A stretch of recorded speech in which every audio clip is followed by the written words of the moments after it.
The प्याराबल of the pipeline भन्ने गजबको book मैले पढेँ। त्यो बुकबाट मैले बुझेको केही कुराहरू म यो भिडियो मार्फत सेयर गर्दैछु। सबैभन्दा पहिला त्यो बुकमा दुईजना साथी हुने रहेछन्, पाब्लो अनि ब्रुनो भनेर। पाब्लो ब्रुनो एकअर्कामा साथी थिए। उनीहरू दुवैको एउटै हालत थियो, एउटै काम गर्दथे, एउटै जुगाड थियो।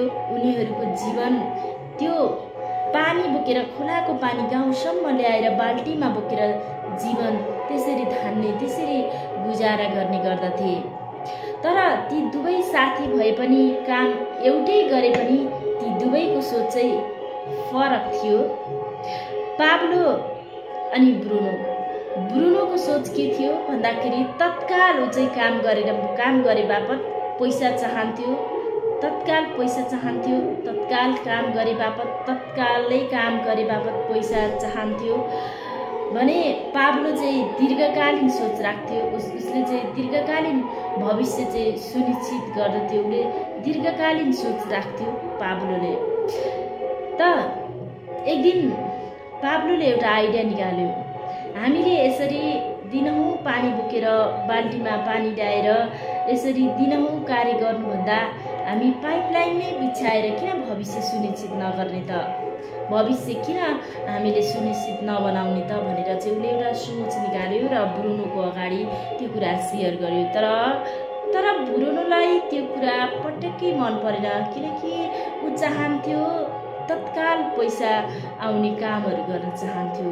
तर पाइपलाइन बिछाउने काममा तत्कालीन फाइदा थिएन, भविष्यका लागि चाहिँ निकै राम्रो उपाय थियो। तर फरक सोच भएको कारणले गर्दाखेरि पाब्लोले के विचार गर्यो भन्दाखेरि मैले आज यो पाइपलाइन बिछाएँ भनेदेखि भोलिका दिनमा मलाई बसी पनि पैसा आउनेछ, भोलिका दिनमा मैले बाल्टी नै नबोके पनि मलाई इन्कम भइराख्नेछ भनेर उसले त्यो लामो सोच, दीर्घकालीन सोच राखेका कारण त्यो उपायबाट, त्यो सोचबाट ऊ पछाडि हट्न सकेन। ऊ आफ्नो कार्यमा लागि पर्यो।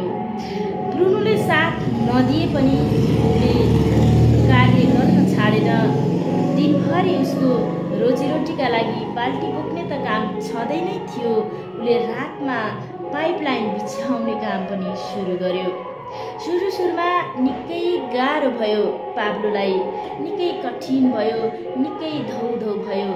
जसो तसो उसले काम सकायो। बिचमा धेरै बाधा अवरोधहरू आए। उसलाई त्यस्ता बिचमा धेरै मान्छेहरूले नेगेटिभ कुराहरू पनि गरे। होइन, यो नहुने काम के गर्न लागेको, के गरेको, यो त असम्भव हो त, पाइपलाइन बिछाउने काम त्यो पनि एक्लै, यो कहाँ सम्भव हुन्छ। धेरै यस्ता बाधा अवरोध आए। यस्ता धेरै भन्ने व्यक्तिहरूले अप्ठ्याराहरू खडा गरे।